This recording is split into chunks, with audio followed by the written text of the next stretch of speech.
مہمان حضرات، میں خود بھی اس سیمینار کا اس کے آرگنائزر اور ڈائریکٹر کے طور سے ہوں، تو مقالہ جو میں نے لکھا وہ گھر پہ کھلا ہے، تو بغیر دیکھے پڑھوں گا، مقالہ ضرور پڑھوں گا کیونکہ لکھا بھی میرے مقالے کا عنوان ہے ظفر اگانوی کے افسانوں کے کردار۔ ایک مطالعہ۔ ظفر اگانوی کولکاتہ یونیورسٹی کے پروفیسر تھے، 90 کی دہائی میں ان کا انتقال ہوا۔ افسانہ نگار تھے، جدیدیت سے متاثر رہے۔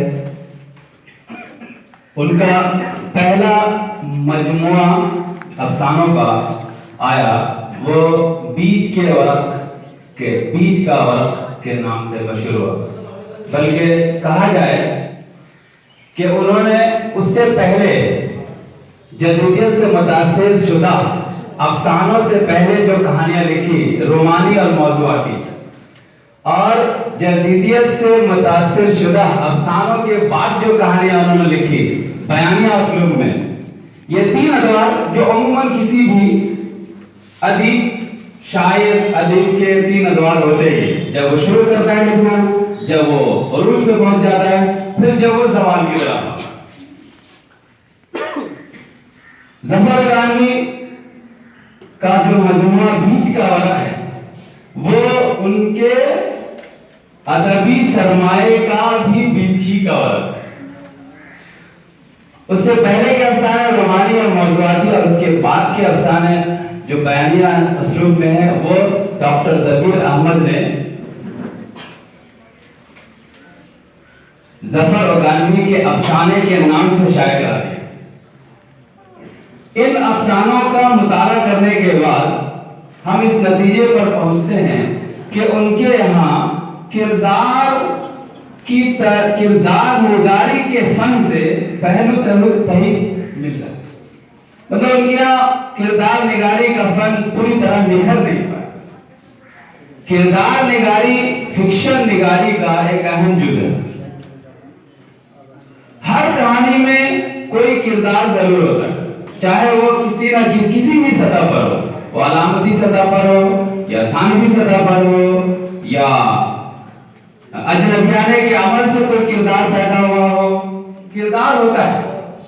یہ کہانی کار کے اوپر منحصر کرتا ہے کہ وہ کردار کو زیادہ اہمیت دیتا ہے یا واقعے کو زیادہ اہمیت دیتا ہے، خیال کو زیادہ اہمیت دیتا ہے، احساس کو زیادہ اہمیت دیتا ہے، ماحول کو زیادہ اہمیت دیتا ہے، یا تلازم خیال کا اسلوب اپناتا ہے۔ یہ کہانی کار کے اوپر ہے۔ منٹو کی کہانیوں میں تاثراتی تکنیک کا بھی استعمال ہوا ہے، لیکن اس کے باوجود اس کے یہاں کردار بہت تاریخی کردار، محمد بھائی، گوپی ناتھ، خوشیا، سوگندھی، یہ وہ کردار ہیں کہ نام سن کر کے آپ جو ہے افسانہ آپ کے ذہن میں آتا ہے اور ایک تاریخی کردار بن گیا۔ پریم چند کے یہاں بھی ایسا ہی ہے، ان کے یہاں بھی بہت سارے کردار تاثراتی ہیں، بلکہ شروع کے جتنے زیادہ تر کردار ہیں وہ تاثراتی تکنیک میں لکھے ہیں، لیکن ان کے یہاں جو بعد میں کردار آئے وہ تاریخی کردار۔ ابن صفی کو لے لیجئے، ابن صفی کا فریدی اور عمران، یہ تو ایسا لگتا ہے کہ سچ مچ کا کردار، یہ ہمارے کہیں آس پاس ہو سکتا ہے، لیکن یہ جو ظفر اگانوی کے جو افسانے ہیں 11 ایک مجموعے میں اور باقی جو دوسرے مجموعے میں، ان تمام افسانوں میں کہیں بھی ایسا کوئی کردار مجھے نظر نہیں آیا جو تاریخی جس کو تاریخی کہا جاتا ہے۔ ان کے یہاں وہی تاثراتی تکنیک سے ایک وجہ تو یہ ہے کہ انہوں نے خیال اور واقعے کو زیادہ توجہ دی۔ تو کوئی واقعہ انہوں نے دیکھا یا کوئی بات محسوس کی، جیسے ان کا نام افسانہ ہے کیچوا۔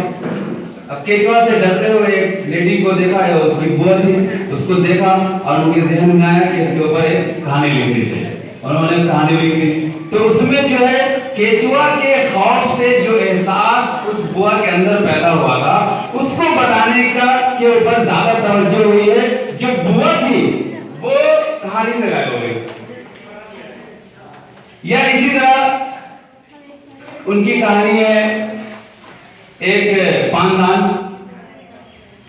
جو کہانی ہے اس میں ایک بڑی پڑ دادی ہے اور پڑ پوتا ہے، دونوں ساس ہوتے ہیں، ایک دوسرے کو کہانیاں سناتے ہیں۔ پڑ دادی پڑ پوتے کو کہانیاں سناتی ہیں، تو ہمیشہ بھوتوں کی کہانیاں سناتی ہیں، بھوتوں کی کہانیاں سناتی ہیں کہ ایک جنگل تھا، اس طرح کی کہانیاں۔ اور جو وہ بچے کا باپ ہے وہ سوچتا ہے کہ بچہ اگر بھوتوں کی کہانیاں سنے گا تو ذہنی طور سے خراب ہو جائے گا، یا اس کے اندر جو شخصیت اس کا ٹھیک طرح سے نشو و نما نہیں پا سکے گا۔ اس لیے وہ اپنی ماں کو، دادی کو یہ سمجھاتا ہے، بار بار سمجھاتا ہے کہ آپ ہمارے بچے کو اسلامی کہانیاں سنائیں، مذہبی کہانیاں سنائیں، بہادر لوگوں کی کہانیاں سنائیں، لیکن وہ بات نہیں ہوتا۔ یہ ہے کہ وہ جو بچہ ہے وہ خود ہی اتنا نئے زمانے کا بچہ ہے، وہ خود جو ہے شریر ہوتا ہے۔ ایک دن اپنی دادی کا پاندان چھپا رہا ہے، ایک دن جو ہے ان کی دادی کے جوتے میں چوہا باندھ دیتا ہے۔ اب وہ رات کو جب اس کی دادی اٹھتی، پردادی اٹھتی ہے، دیکھتی ہے کہ کچھ عجیب سا چل رہا ہے، ایک پاندان غائب ہو گیا اور چوہا وہ چپل جو خود بخود اچھل رہا، تو ان کو لگا کہ بھوت آ گیا میرے گھر۔ اب انہوں نے قرآن خوانی اور یہ وغیرہ وغیرہ کرانا۔ تو کیا ہوا؟ اس کے بعد ہوا یہ کہ انہوں نے اگلے دن سے مذہبی کہانیاں سنانا شروع، یا پھر ان کے یہاں کہانی ہے کہ